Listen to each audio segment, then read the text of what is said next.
बेटा चरणदास, अब यहाँ पर हमें बहुत समय हो चुका है।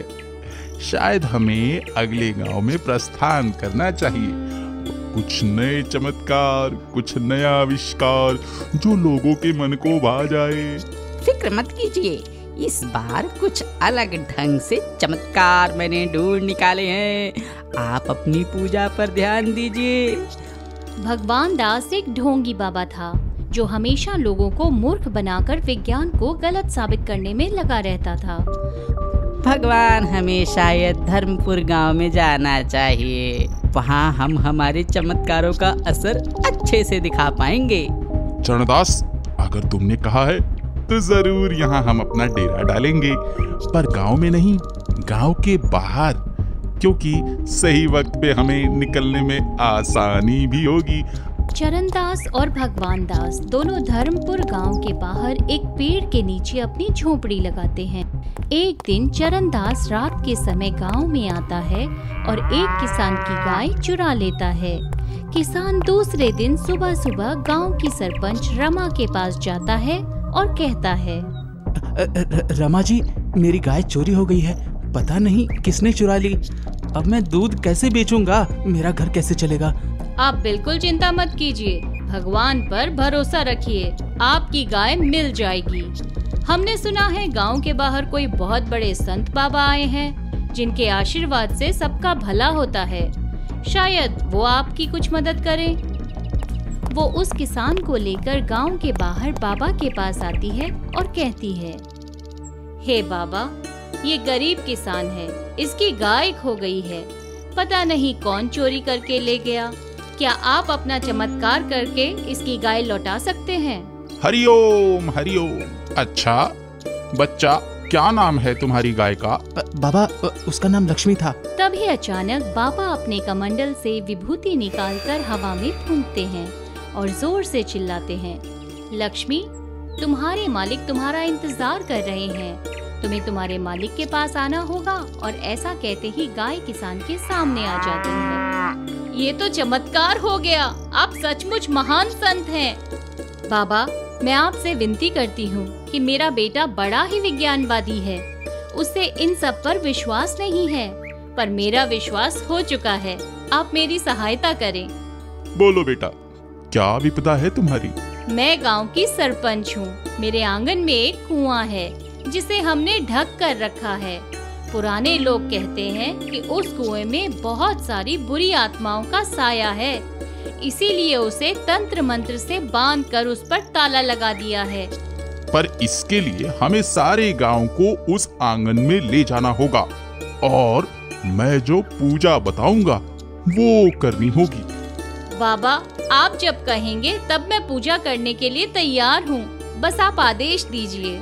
अच्छा है, जब भगवान की इच्छा होगी तो मैं स्वयं खुद तुम्हें बताऊंगा कि कब करनी है। मेरे आदेश का इंतजार करो।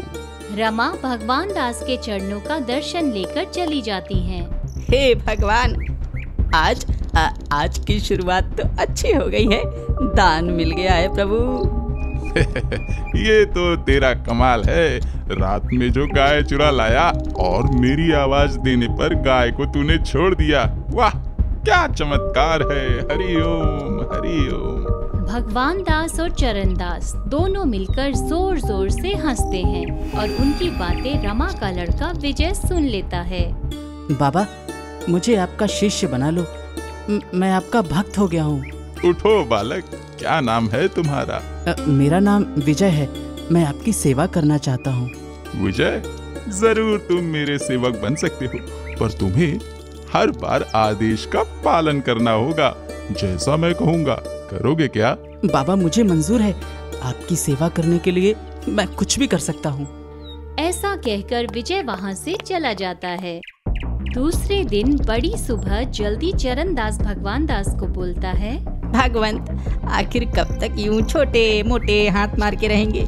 हमें इस गांव में बड़ा हाथ मारकर अगले गांव में जाना चाहिए प्रभु। क्या सोचते हो भगवान, बोलो ना। बालक, तेरी इच्छा जरूर पूरी होगी। जल्द ही मैं रमा को उसके घर के कुएं पर पूजा करने के लिए कहने वाला हूँ। भगवान दास और चरण दास स्नान करने नदी पर चले जाते हैं। फिर उनकी झोपड़ी पर विजय और सुनील आते हैं। विजय पेड़ पर टंगे एक माइक्रोफोन को निकाल लेता है और बाबा और चरण दास की सारी बातें एक रिकॉर्डर पर लगाकर सुनता है। जो यज्ञ करने वाले हैं उसमें जिसमें भस्म जहरीला होगा, सारे गांव वाले उसकी गंध में खो जाएंगे और धीरे धीरे धीरे सब बेहोश हो जाएंगे। सबके बेहोश होते ही हम हर घर में जाकर चोरी का माल लूट लेंगे और वहां से भाग जाएंगे। कैसी रही मेरी युक्ति? मतलब इस पूजा के दिन गांव में बहुत बड़ा कांड होने वाला है। फिर वो बाबा के आने का इंतजार करते हैं। विजय, बोलो बेटा, क्या हुआ? कैसे आना हुआ तुम्हारा?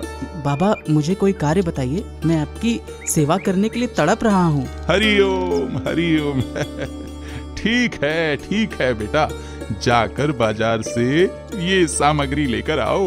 विजय बाजार जाता है और सामग्री की लिस्ट को पढ़ता है। उसे समझ में आता है कि इसमें जहरीला पाउडर लिखा है। वो चेहरे का पाउडर लेता है और जहरीले पाउडर की शीशी में भरता है और सारी सामग्री बाबा को लाकर दे देता है। बेटा विजय, अब तुम्हें गांव के सरपंच रमा को जाकर कहना है कि कल उनके घर में बड़ा सा यज्ञ होगा।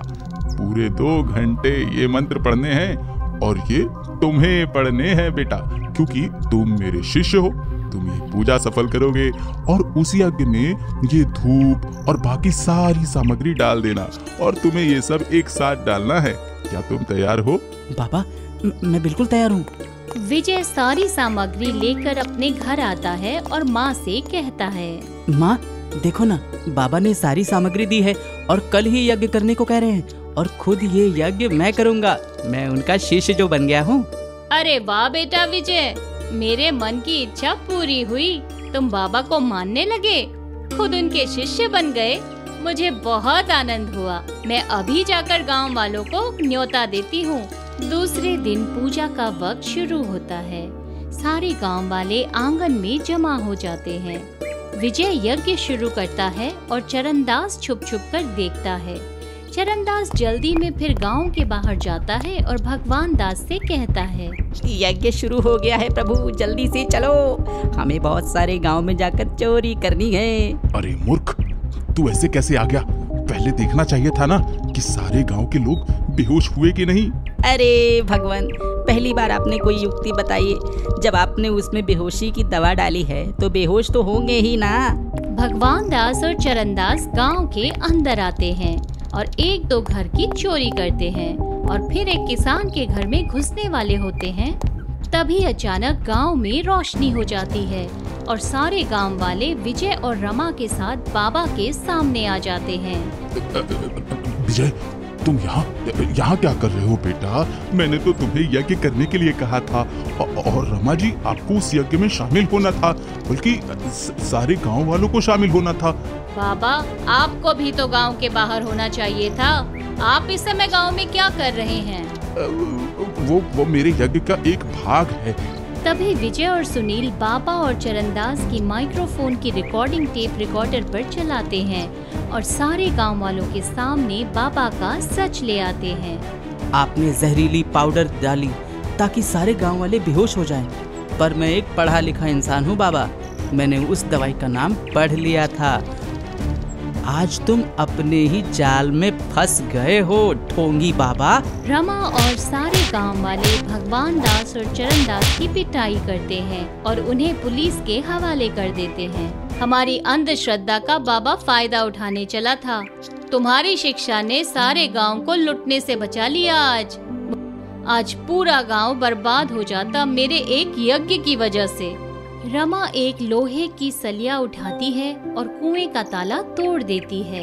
इस कुएं का पानी कभी भी कम नहीं होता, चाहे कितना भी सूखा पड़ जाए। यही इसकी सच्चाई है।